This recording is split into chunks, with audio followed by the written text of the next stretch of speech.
Hey guys, അങ്ങനെ കുറേ നാൾക്ക് ശേഷം ഒരു വോട്ട് ഈറ്റിനിടെ വീഡിയോ ആണ് കേട്ടോ. അപ്പോൾ രാവിലെ തന്നെ ഏത്തപ്പഴം പുഴുങ്ങിയത് കഴിക്കാൻ വന്നിരുന്നതാണ്. പക്ഷേ പഴം കുറച്ചങ്ങ് വെന്തുപോയി ഗൈസ്. ഇത്തിരി ഒരു അളിഞ്ഞു മൂലമായി പോയിട്ടുണ്ട്. അതാണ് എൻ്റെ ഫേസ് അങ്ങനെ ഇരിക്കുന്നത്.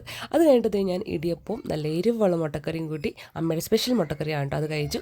പിന്നെ കുറച്ച് കഴിഞ്ഞപ്പോഴേക്കും പപ്പ കുറച്ച് കരിക്ക് ഇങ്ങനെ പൂളി തന്നു കേട്ടോ. എൻ്റെ വെള്ളം കുടിച്ച് കഴിഞ്ഞു, ആ കരിക്കും കൂടെ പൂളി തന്നു, അതും കഴിച്ചു. പിന്നെ ഒരു റോബസ്റ്റ പഴം കഴിച്ചു, പച്ചപ്പഴം. അത് കഴിഞ്ഞിട്ട് അല്ലിക്കുഞ്ഞ് മിച്ചം വെച്ച 2 ഡാർക്ക് ഫാൻറ്റസി എടുത്ത് കഴിച്ചു. ചുട്ടിൻ്റെ ചിപ്സും കഴിച്ചു. പിന്നെ ഇത് ഉച്ച ആവാറപ്പോഴേക്കും അമ്മ കുറച്ച് തണ്ണിമത്തം കട്ട് ചെയ്ത് തന്നു. അങ്ങനെ അത് ഞാനും തെച്ചോട്ടും കൂടെ കഴിച്ചു. പിന്നെ ലഞ്ചിന് നമുക്ക് നല്ല വിഭവസമൃദ്ധമായ ഫുഡായിരുന്നു കേട്ടോ. ചിക്കൻ കറി, ഇറച്ചി പൊരിച്ചത്, പിന്നെ മീൻ വറ്റിച്ചത്, പിന്നെ ഒരു ചാറ് കറി, ചമ്മന്തി. അപ്പോൾ അതൊക്കെ കൂട്ടി ലാവിഷായിട്ട് വെള്ളവും കുടിച്ച് ചോറ് കഴിച്ചു. പിന്നെ വൈകുന്നേരം നമുക്ക് ചായക്ക് കടിയായിട്ട് പഴംപൊരി ഉണ്ടായിരുന്നു, പഴംപൊരിയും കഴിച്ചു. പിന്നെ പരിപ്പുവട തെച്ചോട്ട് കഴിച്ചതിൻ്റെ പകുതി ഞാൻ കഴിച്ചു കേട്ടോ. പരിപ്പുവടയും കഴിച്ചിട്ടുണ്ട്.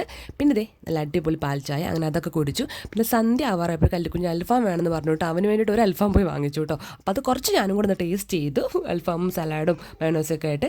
പിന്നെ നമ്മുടെ മാതള നാരങ്ങ അതേ കുറച്ചിട്ട് കഴിച്ചായിരുന്നു കേട്ടോ. അതിനുശേഷം ഒരു ഓറഞ്ച് കഴിച്ചു. ഭയങ്കര ചൂടല്ലേ, അപ്പോൾ ഫ്രൂട്ട്സ് കഴിക്കുന്നത് നല്ലതാണല്ലോ. അങ്ങനെ അത് കഴിഞ്ഞിട്ട് രാവിലത്തെ ഏത്തപ്പഴം ഫ്ലോപ്പായി പോയതുകൊണ്ട് അമ്മ നന്നായിട്ട് തന്നെ പുഴുങ്ങി തന്നു. ഒരു ഏത്തപ്പഴം കൂടെ കഴിച്ചു. നൈറ്റ് ഫുഡ് ചോറിൻ്റെ കൂടെ നമ്മുടെ മീൻ പൊരിച്ചതും മീൻ കറിയും ചിക്കനൊക്കെ ഉണ്ടായിരുന്നു. ചോറ് കഴിച്ചിട്ടാണ് വീടെടുക്കുന്ന കാര്യം ഓർത്തെ. അങ്ങനെ അതൊക്കെ കഴിച്ചു കഴിഞ്ഞതിന് ശേഷം കിടക്കുന്നതിന് മുന്നേ ആയിട്ട് ഒരു നമ്മുടെ മറ്റേ പൈനാപ്പിൾ ഫ്ലേവറുള്ള ബൗൺസിൻ്റെ ഒരു ക്രീം ബിസ്ക്കറ്റും കൂടെ കഴിച്ചു കേട്ടോ. അപ്പോൾ ഇന്ന് ഞാൻ ഇത്രയൊക്കെയാണ് കഴിച്ചത്. വളരെ കുറഞ്ഞോ എന്നറിയാം, എന്നാൽ നമുക്ക് അടുത്തതിൽ സെറ്റാക്കാം. Okay, thank U.